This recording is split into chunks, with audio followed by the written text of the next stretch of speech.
Hi, everyone. Welcome to the channel. My name is Nick Cosgrove, and I'm back with this week's No Filter Q&A. This is the episode where I answer all questions related to diet, training, and supplementation that I received over the last 7 days from our in-house clients, online clients, as well as a few of our online followers. Remember, if you have any questions related to your nutritional plan, workout program, supplements you are currently taking, not taking, considering taking, please feel free to email me those questions at nick@foreverfitperformance.com, or you can DM me your questions on my Instagram at @fitcosgrove_. All right, let's get started with this week's No Filter Q&A with question number 1.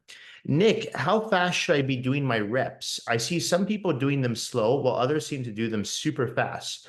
Which way is the right way? Good question.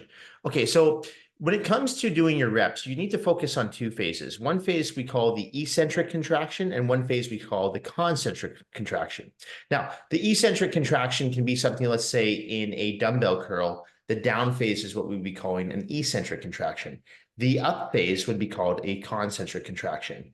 In a straight bar tricep press down, the concentric contraction would actually be the down phase, and the eccentric movement would be the up phase. Okay, so there's two phases to every repetition you ever do in the gym. Now, depending on what you're trying to stimulate, whether it be fast twitch muscle fibers or slow twitch muscle fibers, that will depend on how fast or how slow you want to keep your repetitions. Now, I know it seems really confusing, right? You'll have a lot of trainers that will have people doing like a 3-count hold on the eccentric contraction and then a 1-2 hold on the concentric contraction.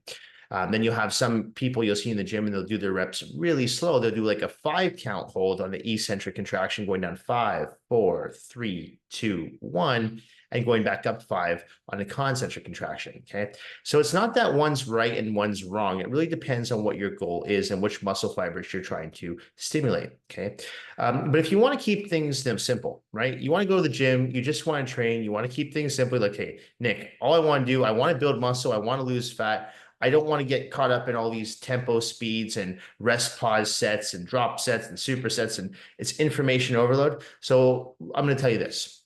What I tell clients across the board when they're in the gym, keep your repetitions at a 1-2 tempo speed. So what I mean by that is in your head, you're counting, let's say that we go back to those dumbbell curls. So it's a quick 1-2 up, 1-2 down, 1-2 up, 1-2 down. Okay. And if you get into that rhythm, okay, you're going to have controlled repetitions. Whenever I see people just kind of doing ballistic reps, like super fast reps, like bang, bang, bang after the other, the problem with that is they're putting a lot of pressure on their tendons and their joints. So we don't want to do that. Remember, whenever you're lifting weights, the goal is to keep tension on the muscle, not the tendons, not the joints. You don't want to get injured. So I don't recommend doing these ballistic, super fast reps, as you say, that you see some people doing. I don't like that, okay, because I think it leads to injury. I'm not a big fan of super slow reps either, but there is a purpose for them. And as I said, that purpose usually is to stimulate the slow twitch muscle fibers. Okay, so there are some times in, let's say, if powerlifters, for example, will use slow repetitions for concentric holds or eccentric holds. Bodybuilders will use them on occasion as well. But if you're just the average person going to the gym and you want to put on muscle, lose fat, you want to look good, you want to feel good, just stick to that 1-2 tempo speed. Keep it easy. There's no reason to overcomplicate it, okay?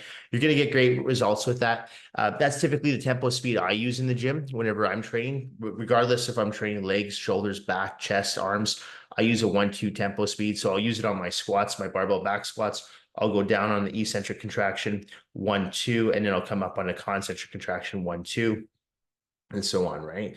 So to me, that's the best way to do it. Keep it simple, straightforward. It's easy to remember. 1-2 up, 1-2 down, 1-2 side, 1-2 out, 1-2 back, 1-2 front, whatever plane of motion you're doing.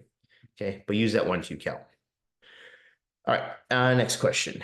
Nick, I enjoy being in the gym, and I usually am in there for about 2 hours a day for 6 days a week. I don't want to overtrain, so I was wondering how you would suggest using my time while at the gym wisely.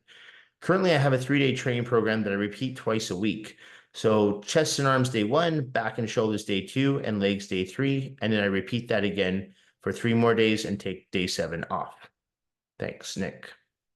Okay, so, this is what I'm going to say when it comes to overtraining. I truly don't believe in overtraining unless you're going to the gym and doing the same thing day in, day out. So I talked about this on the channel a few weeks ago. If you go to the gym and you bench press every day, That's overtraining your chest, okay? That's going to lead to muscular imbalances. It's going to lead to injury. If you go to the gym and you squat every second day, that's going to lead to overtraining in your legs, right? It's actually going to lead to overtraining your central nervous system as well, right? You're going to get adrenal fatigue from doing the same thing over and over again.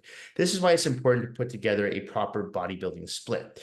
And I've talked about this in the past where I recommend if you're training in the gym like you are 6 days a week, putting together a 6-day training split where you're working each muscle group just once a week, not twice a week like you're doing. Okay. So a 6-day training split that could look something like chest day 1, back day 2, shoulders day 3, biceps and tris day 4, legs day 5, abs and cardio day 6, and then take day 7 off. Okay. So that's just a 6-day training split off the top of my head. And there's all different combinations you can use, right? If you're working out 4 days a week, 5 days a week, 3 days a week, 2 days a week, whatever it is, there's different training splits that you can incorporate. Now, here's the thing. When you're in the gym for 2 hours, I've yet to honestly meet anyone who can sustain a high intensity workout for more than 45 minutes. And I include myself in that. Okay. When I'm in the gym and I'm training legs, by about 45 to 50 minutes, I'm done. I can't do anymore. And I like to think of myself as someone who's quite fit, right? But the thing is, I go all out in my workouts. So I have nothing left in me at that 45, 50-minute mark. So when I hear stories of people in the gym for 2-3 hours, like there's no way they're training with that much intensity. They can't. So I understand that a lot of people like going to the gym for the mental benefits. I've had a lot of people in the past tell me that's like their mental therapy. I'm like, okay, I get it. You like being in the gym, but you realistically cannot be maintaining or sustaining a level of intensity for 2 hours. It's not going to happen. Okay. So if you want to stay in the gym for 2 hours, if this is a necessity for you, my recommendation then would be to keep your weight workouts to about 45 minutes to an hour tops, all out intensity. And I've talked about this in the past as well. What I mean by all out intensity is every time you take a break in between sets, you're thinking about your next set. You're thinking, okay, can I increase my weight? Should I decrease my weight? You're thinking about your next exercise, right? You're thinking, okay, how can I improve my form, right? How can I improve my technique, right? That's what you should be thinking about. If your phone makes an appearance, and I've talked about this time and time again, and you're cruising TikTok, you're cruising Instagram, you're checking your emails, you're not training with intensity. You're not. I'm sorry. There's no way. Because if you're zoned in and you're focused on your workout, you can't have outside distractions. Okay. You can't multitask. This is something that you're doing for your body, you're doing for your health. So you need to focus on it. So if you can just focus for 45 to 60 minutes on that one task at hand, you should get great results. Okay. Now, for the second hour, if you really need to be in the gym for another hour, my recommendation, 30 to 45 minutes of cardio. Okay, it doesn't have to be super intense cardio like your weightlifting session. That can be actually moderate intensity, and that's fine because we know that long duration, moderate intensity actually works best for fat burning purposes when it comes to cardiovascular exercise. So that's fine.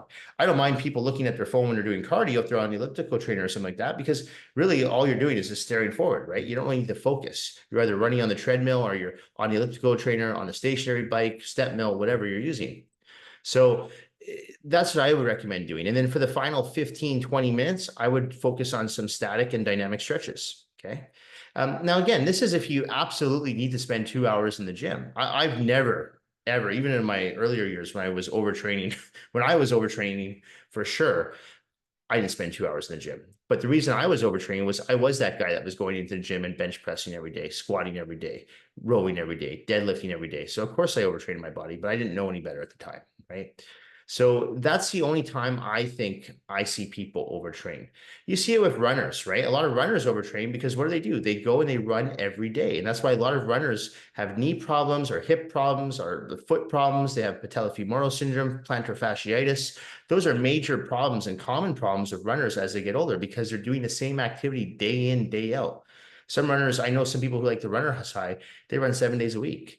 So the great thing with weightlifting is you don't have to overtrain. In fact, if you train properly, you'll never overtrain, right? It's just you have to make sure you put together a proper training split. You have to make sure that you allow your body to rest, you hydrate properly, you make sure you sleep properly, and you make sure you get enough nutrients in you so that you can go back to the gym and you can lift heavier weights with even more intensity your next time you're in there. Okay, so that's why I'm not really a firm believer in overtraining. And I don't think most people even get close to overtraining when it comes to the gym. But spending 2 hours in the gym, in my opinion, is a waste of time. But if you feel like it has benefits, that's what I would do. 45, 60 minutes of weights, 30, 40 minutes of cardio. It lasts 15, 20 minutes, dynamic stretching with static stretching. That's what I would do. Oh, and I wouldn't train the same muscle group as you're doing twice a week. So I'd switch those training split that you're doing each muscle group twice a week. I would train it once a week and split up your training. So you said you put chest and arms together. Chest and arms should each have their own day. Back and shoulders together. Back and shoulders should have their own day. You have legs on their own day, which is great. And on top of that, if you're doing there 6 days a week, I would throw in the abs and cardio day. All right.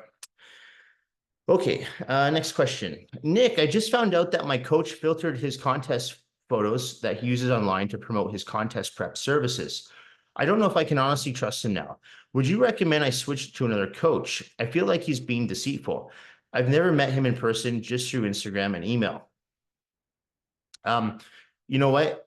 This is common, super common in our industry. I know quite a few personal trainers, online coaches that filter their photos. Listen, I mean, this is the day we're in, right? I'm going to give you my personal opinion on that. If you are marketing yourself, you're marketing your services as a contest prep coach, people want to see, especially if you have competed, which I believe everyone who's a contest prep coach should have at least competed in at least 5 or 6 shows themselves before they start prepping people for shows. But you should, yeah, you should post photos. I mean, I post photos all the time. I have photos on my website. But I will say this though, these photos that I have on my website, they're professionally done, which means that they're not filtered, but they're professionally done. And then I have actual photos that I had people in the audience take. Like when Robin used to come with me to shows, she would take photos just from her iPhone, right? And you know what? They weren't filtered. And I post those too, because at the end of the day, I just didn't care. And I think it's because I'm from that generation that's just like, this is who I am. This is how I looked. If I looked like shit, I would still post photos online. I wouldn't filter them. I looked like shit. I would even comment when I used to compete about my physique and say, you know, I didn't look great for the show. And then there were times I looked really good and I was really proud of the way I looked, but I didn't filter the photos because I do feel that, especially in this industry, when you're trying to market yourself and your brand, people want to see authenticity. And if you are deceiving people with adding on 2 more abs with the filtered progress photo, or you're deceiving people by using certain lighting on certain pics to make you look better, I feel like that is deceitful. Okay. And I feel like you're deceiving your clients because you're like, well, you can attain this type of physique, but you're not telling them that it's fully filtered, sorry. It's the same thing I say to a lot of people who are working with coaches who are avid anabolic steroid users. I have nothing against people who use steroids, nothing at all. I just think that if you're in the industry and you're prepping people, it's important that you let people know, especially your clients, that you are someone who uses anabolic steroids. And the reason why that's so important is because if you're working with someone who's natural and they say, well, I want to look like you, and you say, okay, well, you got to follow my diet, you got to follow my training program, but you're leaving out that extra step of your supplement protocol, as in the anabolic steroid usage, that to me, again, is being deceitful. Okay. So I'm always transparent with all my clients. I always tell my clients when they work with me, I say, look, I'm not going to make you eat like I eat, because if you eat like I eat, you're going to get fat, right? Most people, when they look at the amount of food I eat in a day, they're shocked by how much food I can consume, but I have a very fast metabolism. Okay. And the reason I have a fast metabolism is because I've been training for 20 plus years. So I have a lot of muscle mass on me. Okay. So my body needs to eat, it needs to fuel. But the average person who goes to the gym 2 or 3 days a week, if they eat like me, they'll turn to a fat slob, even if it's all good food. So that's why I'm very transparent with my clients. I say, look, this is what I do. Okay. I'm in the gym 6, 7 days a week. I'm lifting very heavy weights. I'm on my feet for most of the day. So I'm burning lots of calories. So no, you can't have the 8,000 plus calories that I consume in one day, but we're going to tailor a program specifically for you. Okay. Now, I can't tell you whether or not you should fire your coach, but I mean, I would bring it to his or her attention that you don't appreciate being deceived. I mean, I honestly think that if someone's going to filter their photos as a contest prep coach or even as a personal trainer, I think they should actually put a disclaimer on their photos and say, these photos have been slightly filtered, right? Or heavily filtered. But why not? I mean, people know now. People know. I've had people who send me weekly check-ins. I've talked about this in the past. And this is the younger generation now that I'm working with. They've sent me filtered progress photos. I'm like, you can't filter your progress photos. I need to see how you look. if anything, I'm the one person you should not be filtering your photos for. So I remember a few years ago, it was around 2016, 17, I started getting these photos from a lot of the people I was working with. It was mainly people in their 20s. I'm like, damn, you look really good. And you've only been on the diet for like 2 weeks. I'm like, is my diet really that good? And I'm thinking to myself, you look better than me. And then I realized, I think it was Robin that told me, she's like, Nick, they're filtering their photos. And I had no idea. This is, how aloof I was to this at the time. I had no idea what the hell a filtered photo was. And once I learned that people were filtering their photos, I'm like, okay, now I have to tell people in my weekly check-ins in bold, do not send me filtered photos. I need to see how you look like in real life. I'm not going to post it on Instagram. I'm not going to share it on Facebook. I'm not going to put it all over social media, unless, of course, you tag me or you want me to. Okay. But every photo I ever get from a client, I keep it between the client and I, unless they give me permission to share it online. Okay. Which I rarely do. So just to go back to that with the coach. Yeah. If the coach didn't tell anyone that he or she was filtering their photos and word got out, maybe it was at a contest and he or she filtered the photo and then the real photo circulated online. Well, I mean, shame on them. They should be, in my opinion, they should be transparent with people because you're marketing yourself, right? I don't care if it's some local competitor who's has another day job and they're not training anyone for shows and they want to filter their Instagram photos. I know people do that all the time. Okay, but if you're promoting your service as a contest prep coach, as a personal trainer, I believe it's your job to be transparent with your clients. You don't have to be in the best shape. I mean, I'm not in the best shape, but you need to be transparent with your clients because people appreciate transparency and authenticity. And if you're not transparent and you're not authentic and you're trying to sell a service, a personal service where you're trying to help people transform their physiques, improve their health and fitness, improve their quality of life, if you're not being honest, you're being deceitful, people are going to see through that and they're going to go somewhere else. Okay. So I think it's important from day one, be transparent, be authentic, say, this is who I am. These are photos of me when I look like crap. These are photos of me when I look good. Hell, these are photos of me when I look like now. I post photos of myself all the time. I don't care. I work hard in the gym. I diet fairly clean for the most part. But at the end of the day, this is who I am. And so I think a lot of my clients appreciate that I'm willing to put it all out there. And it's important because again, I'm working with people on a personal level and they're trusting me with their health and they're trusting me with their fitness. So I'd call your coach out on it, tell them that you don't appreciate it. And if you feel like you need to move on, move on. All right. Okay. Nick, I like to start my arms workout with skull crushers using an easy bar on an incline like you have done in your videos. Great exercise. Lately, my elbows have been hurting while doing this exercise, though. Should I take this exercise out for a few weeks or maybe switch over to doing it with dumbbells instead? I like doing this exercise as I feel it in my triceps. Yeah, skull crushers with an easy bar on an incline bench, that's one of my favorite tricep exercises. I really feel that in my triceps as well. But here's the thing, when I do my arms workout, that's actually a staple in my arm routine as well. But I always put skull crushers at the end of my arm workout. And the reason I do that is because your joints, in this case, would be your elbows, right? Now, the problem is when you're training arms, especially the triceps with free weights from the very beginning, your joints and your elbows are not really warmed up enough yet, okay? Now, especially as you get older, you will notice, or if you've been training for 5-10 years, you will notice you have more mileage on your joints. So they need a little bit longer to warm up. I remember when I was like 15, 16, I could go in the gym and do dips, no problem. But now, no way. I need to warm up my joints. Once they're warmed up, they're fine, but I need time to warm them up. So what I advise you to do is to keep your skull crushers in, but try putting them in at the tail end of your workout. Okay. So use them as one of your last exercises, one in the beginning. Don't worry if you can't go as heavy. You shouldn't be able to go as heavy because you should be fatigued. The muscle should be fatigued. So you're going to have to lighten the weight. That doesn't matter. Remember, as long as you're taking the muscle to failure, that's what's going to stimulate muscle growth. It's not the weight. The weight you lift is irrelevant. As long as it's challenging, you're going to grow.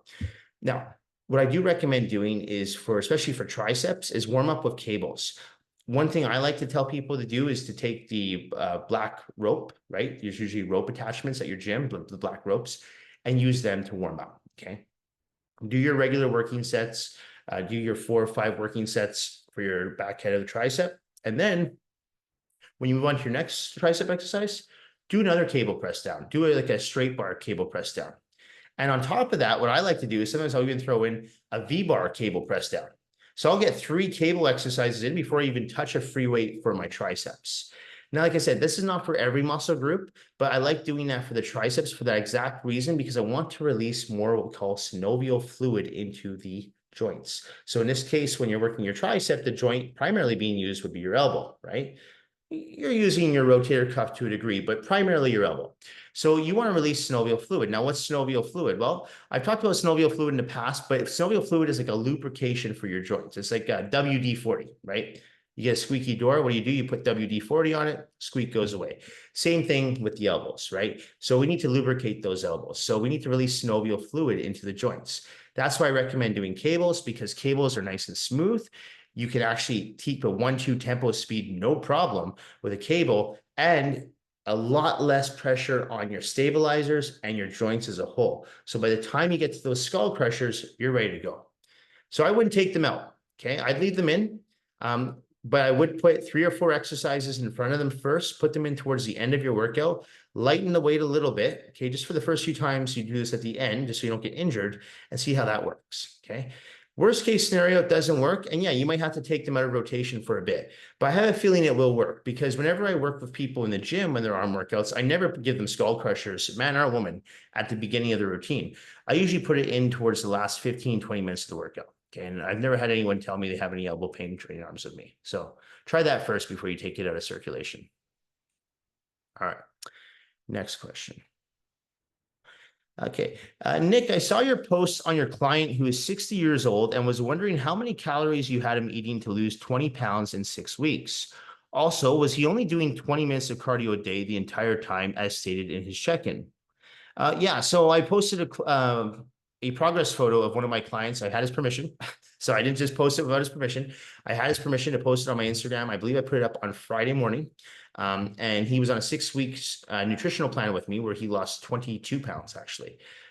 Now, your question with regards to, what was your question again? How many calories did I have him eating to lose those 20 pounds? I'll be honest with you, I have no idea. I don't count calories. I've never counted calories. To me, counting calories is irrelevant when the goal is to build muscle and lose fat. Okay. If I just want to lose weight, sure, I'll count calories. But I don't work with people who just want to lose weight. I work with people who want to lose fat and build muscle. That's what I specialize in doing. That is what I'm known to do with people, is help them build muscle, lose fat, improve their overall health and fitness. Okay. I could give a shit about how much weight someone loses.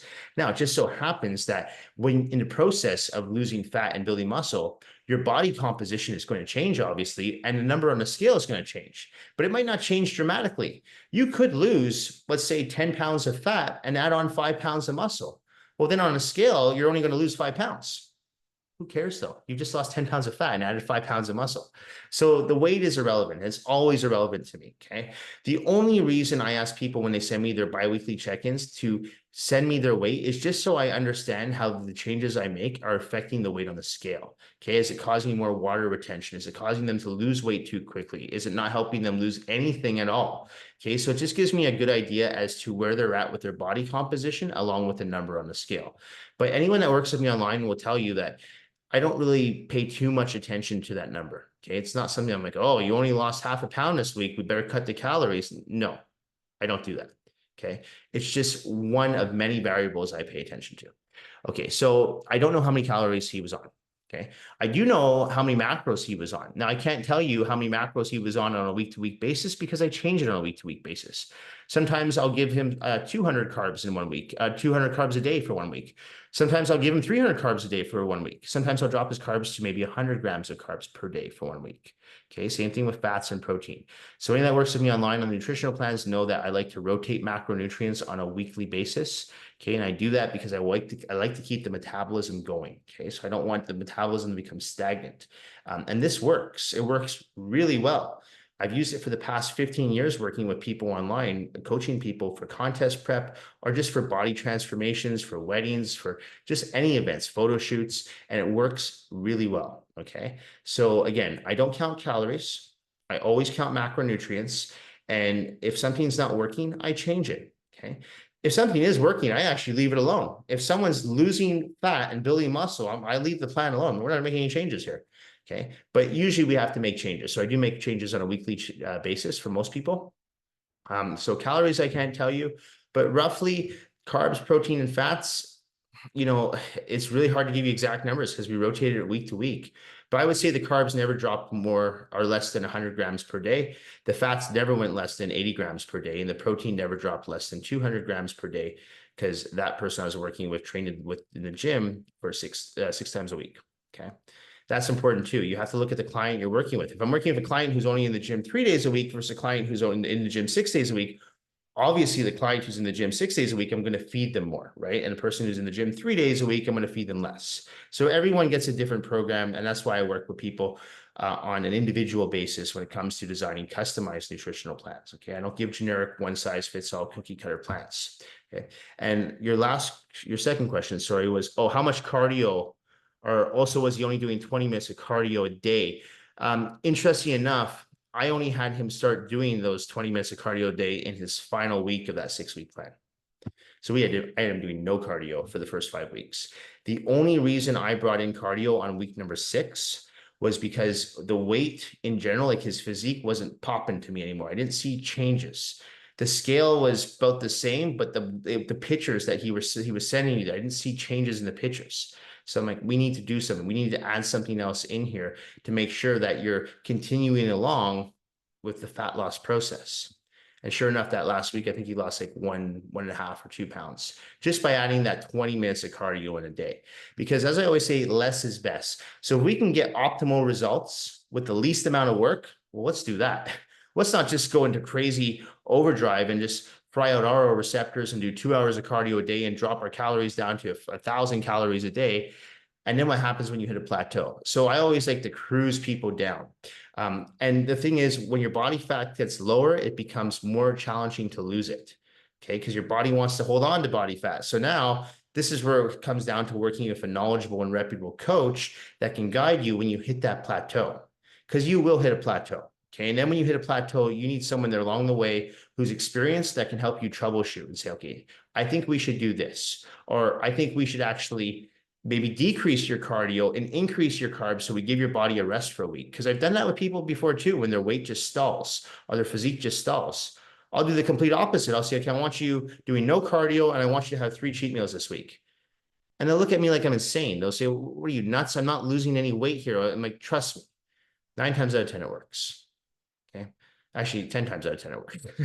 It always works. So it just comes down to experience. And, all the years I've been working with people, I found a formula that works really well. And that formula works exceptionally well. Rotating your macronutrients on a weekly basis, not doing too much cardio, because remember, the more muscle you have, the more calories you're going to burn in rested state. Okay. So it's a mistake to rely on cardio to burn fat. I'm not saying don't do it, but it's a mistake to rely on it if your goal is to lose fat and build muscle. All right. Okay, next question. Nick, I want to train legs with you once a week, but I see on your schedule that you only work from 6 to 2 at your gym. Is there any chance to book with you in the evenings after 5 p.m. when I finish work? Yeah, so you're talking about my online schedule that you can find on our website, and I am on the floor from 6 a.m. to 2 p.m. Monday to Friday. Okay, and then on weekends I have special hours. They're usually from 8 a.m. to about 1 p.m. Saturday, Sundays. Now, if you do want to work with me after 2 p.m. during the weekdays, I do after-hour sessions. So my after-hour sessions are from 3 p.m. to 6 p.m. I offer them on Tuesdays and Thursdays. They are a little bit more expensive than my regular rate. And the reason for that is because if you looked at someone who is working a 9-to-5 job, for example, you're working your 8 hours, right? So after that 8-hour mark, you're pretty tired. So I'm not as young as I used to be. So after 2 p.m., my body's getting a little bit tired. That's why I take that 2 p.m. to 3 p.m. period to either take a break, get some food in me, maybe do some admin work online, answer some emails that I couldn't get to earlier in the day. And then I'm refreshed and recharged to finish those 3 to 6 p.m. time slots. Okay. So I do those on Tuesdays and Thursdays. So they're called my after hours training rates. Okay. If you'd like more information on that, please feel free to reach out to me, nick@foreverfitperformance.com. They're not advertised on our website. I do advertise them from time to time on both my Instagram and Facebook social media apps. So feel free to check those out, but you can always just DM me on Instagram and I'll send you those rates, send you my availability. My after hours, I believe, are fully booked now for September, going into September. They're definitely booked in August. But if you'd like to work with me starting in October, I'd be happy to set you up with a program because I do have people that what happens with my after hour sessions is a lot of people who book after hour sessions with me, the next month they'll go into my regular time slots when I have more availability, or if I have one of the trainers that's able to work with another client, and then I can take on someone during my regular hours. Okay. So I also work Saturdays and Sundays, so you can reach out to me then as well. I'm in the gym 7 days a week. Okay. And I'm still working 7 days a week, both in-house and online. So I'm sure we can figure something out. But yeah, if you'd like more information on my after hours training rates and my training hours, just reach out to me, nick@foreverfitperformance.com, or if you're on Instagram, add me _, and just DM me and say, hey, can you send me your after hour training rates, your after hours training schedule? I'll send that back to you within the hour. Okay. I'm very active on social media. I'm very active with my online clients, with my emails. I always get back to people within the day. They send me an email or a question, always. Okay. So you're not going to be waiting for 48 hours or 24 hours. I'll get back to you right away. All right. Okay, a few more questions.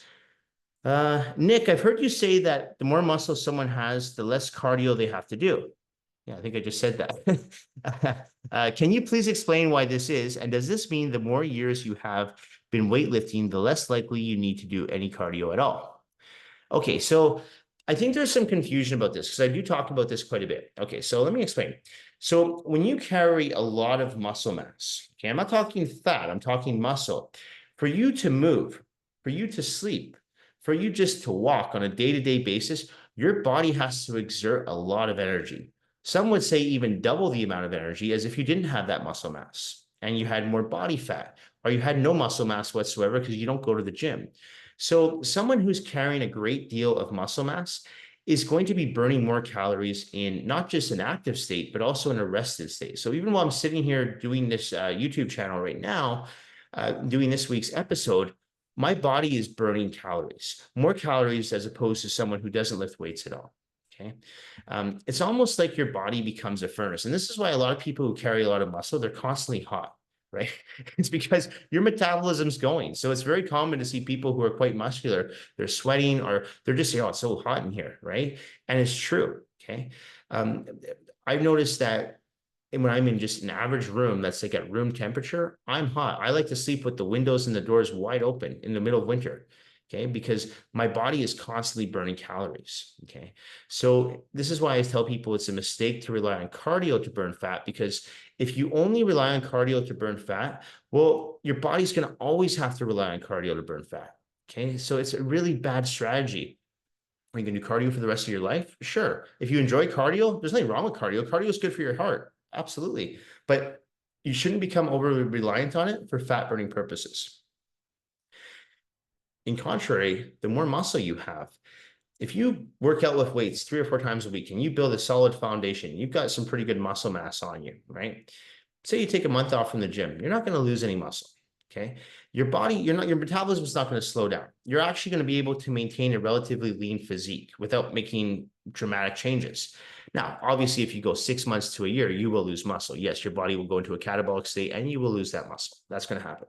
But if you take cardio off for just a week and you're someone who runs every day and now you're not doing your cardio, well, your metabolism hasn't changed. You're actually, you're not burning any additional calories. So all those calories you're now taking in, they're going to be stored as body fat because you don't have the muscle mass to burn them up. Okay. So to answer your question, yes, the longer you're training with weights, the less cardio you have to do. And this is living proof of people I've trained for shows and even myself.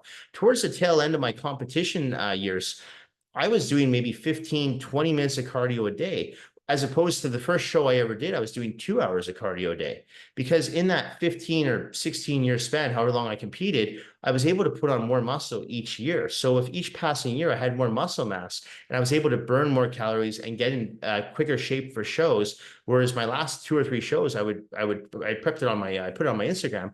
I prepped for shows for 21 days, 30 days. And I'd be in relatively decent shape for an amateur show. I wouldn't do that going into a pro show, but at an amateur level show, I was placing top 3 every single time.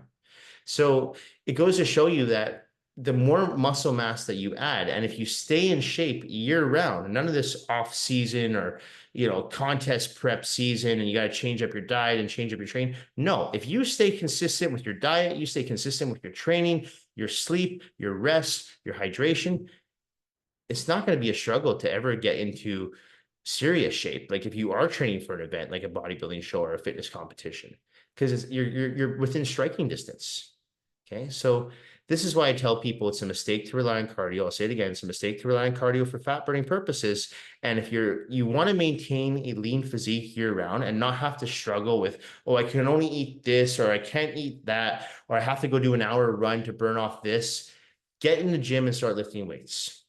Okay, because when I go to a restaurant and I have a burger and fries, or I'll have 2 or 3 slices of pizza, I don't care. It goes right through me. It has no impact on me whatsoever, because the majority of my meals are clean, and I'm in the gym 6, 7 days a week training. So I have that muscle mass there. And even if I take a week off, I'm not going to lose it. And I say the same thing to all my clients. I'm like, if you want to maintain a lean physique and be able to sustain it very easily, lift weights. In my opinion, you should be doing it 4 to 6 times a week. But even if you're in the gym 2 to 3 times a week, that'll make a difference. It will. Okay.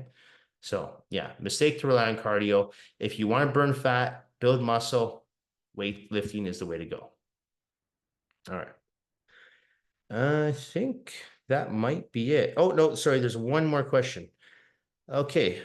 Oh, COVID question. Haven't had a COVID question in a while. Hey, Nick, did you notice any change in your business since COVID? I know lots of gyms were negatively impacted and many had to close down for good. Do you think gyms could handle another lockdown? Ooh. Yeah, good question. So I've talked about this with COVID. There was some good changes for my business and bad changes for my business during COVID. Like I think with most people, the one thing I noticed with COVID was it cut down our group classes dramatically, right? Because we weren't allowed to do group classes. Even when we were allowed to reopen, like most gyms, you were not allowed to have group classes. You could do private training or partner training if the people who were in a partner session lived together, right? That was fine. So what happened with our group classes is as they disintegrated, our private and partner sessions actually grew, because people were like, well, we can't do group classes anymore, but you know what? Training is worth it to me. So I'm going to spend more money and do some private sessions with either myself or Sarah or Charlene, one of the trainers, right? And that worked. People did, because people saw the value in exercise and lifting weights. And so they put that money towards private training or partner training with a spouse, right? Now, when the restrictions were lifted and group classes were back on, our group classes for the most part came back, but we had a lot of people that were in group before that actually preferred now doing private sessions and preferred doing partner sessions. And even though it cost them more, because let's face it, a private session costs a lot more than a group session, right? They saw the value in it. So in a way, it actually worked really well for our business, because our private sessions grew and our partner sessions grew. And our small group classes at the time, they were smaller, but now they seem to be pretty much back at full capacity with new clients.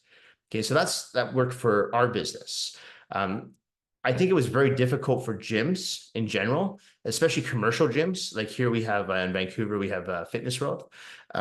For commercial gyms to stay afloat, because we had people were getting help from the governments, they were getting rental reductions from landlords, but it's really hard when for any business, if you can't operate, you can't make a profit, you can't pay your employees, yeah, you risk going belly up and going under, and a lot of businesses did.